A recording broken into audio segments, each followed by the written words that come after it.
Welcome back students. We are continuing our third chapter, coordination and control, and in this lecture we are going to continue the topic of plant hormones. In the previous lectures we have covered two hormones.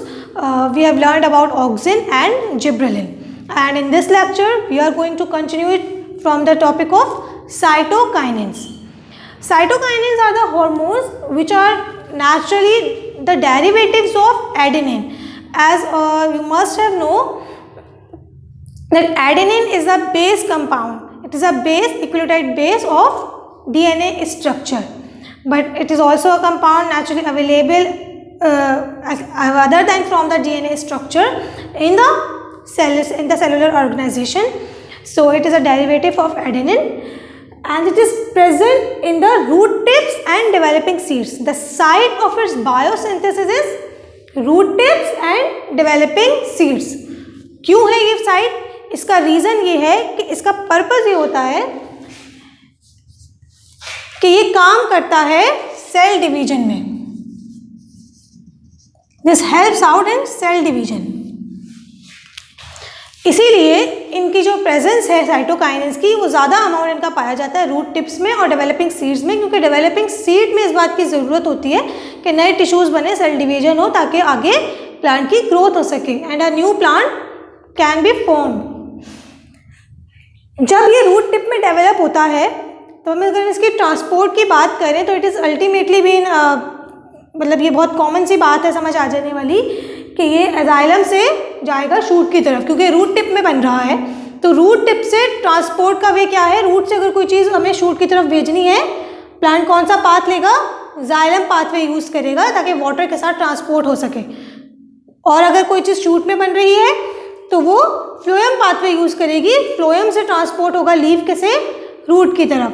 तो इसलिए चूँकि ये root tips में बन रहे हैं ज़्यादातर, ये जाइलम पाथवे यूज़ करेंगे और जाइलम से रूट से जाइलम के पाथवे से वेजल्स के थ्रू रूट से शूट में जाएंगे.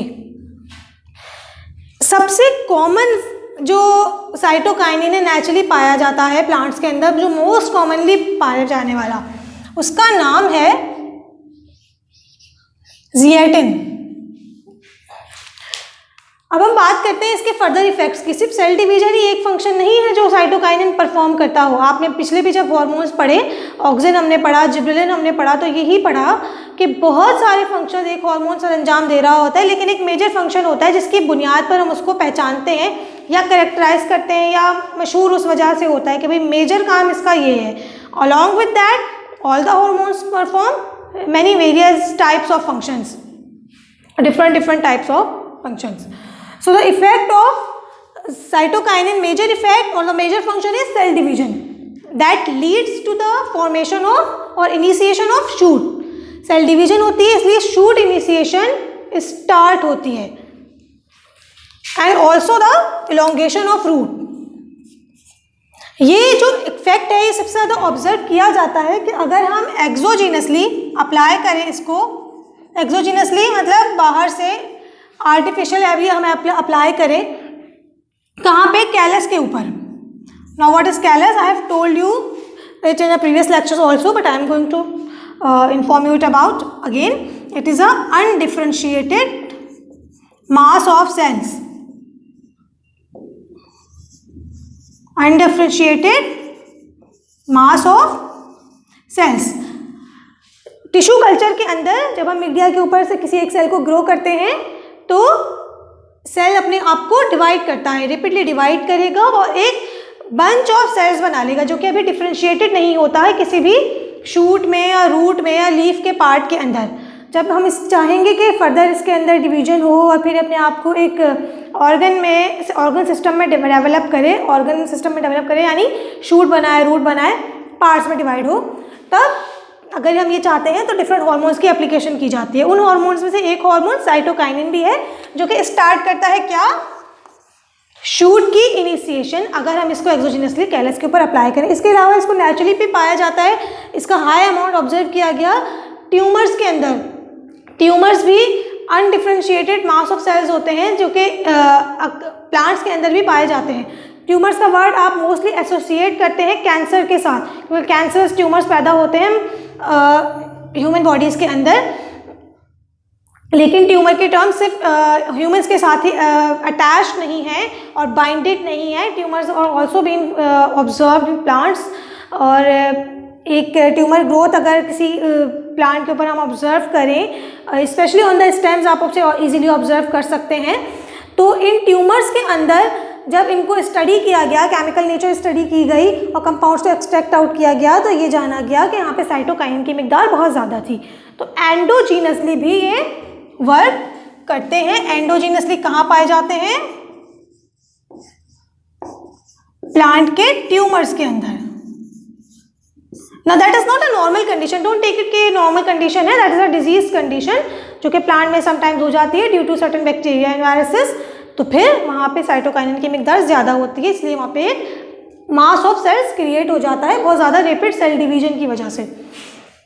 मॉर्फोजेनेसिस इसी बात से रिलेट करती है ये बात। मॉर्फोजेनेसिस, मॉर्फोजेनेसिस का मतलब होता है कि ऑर्गन सिस्टम बनना या ऑर्गन सिस्टम में कुछ चीज़ का डिवाइड होना, बनाना शुरू करना ऑर्गन सिस्टम। कहाँ से? एक सेल के मास से। मॉर्फोजेनेसिस होता है, शूट इनिशिएशन होती है और रूट भी बनती है। तो कैलस के ऊपर अगर हम अप्लाई करते हैं साइटोकाइनिन को तो मॉर्फोजेनेसिस होगा, शूट एंड रूट बनेगी। तो दैट इज अ फंक्शन, यानी organ formation.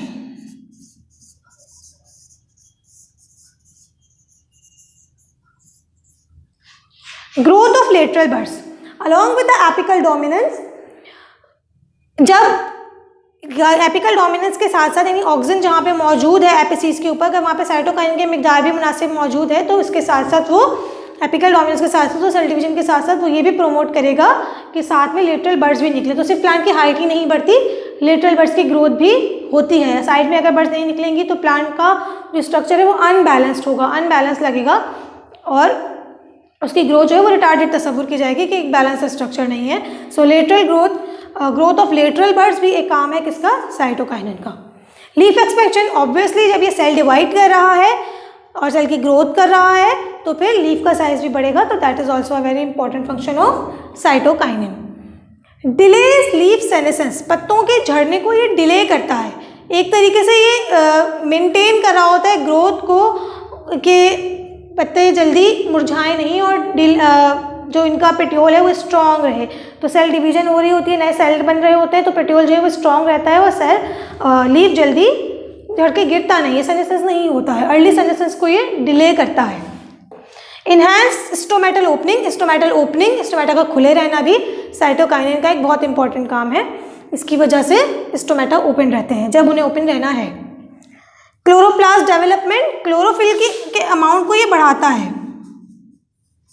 In certain plants chlorophyll के अमाउंट को ये इंक्रीज करता है। दैट इज वाई हम कहते हैं कि क्लोरोप्लास्ट की डेवलपमेंट हो रही है, नया क्लोरोप्लास्ट बनाता है। That is also related with the leaf senescence कि जब ज़्यादा क्लोरोफिल होगा तो लीफ ज़्यादा अरसे तक फोटोसिंथेसिस कर सकेगा। It will be greener for a longer period of time. जब लीफ ज़्यादा अरसे तक ग्रीन रहेगा तो ऑब्वियसली सेनेसेंस उसका डिले हो जाएगा, देर में होगा, तो लीफ ज़्यादा अरसे तक यंग रहेगा।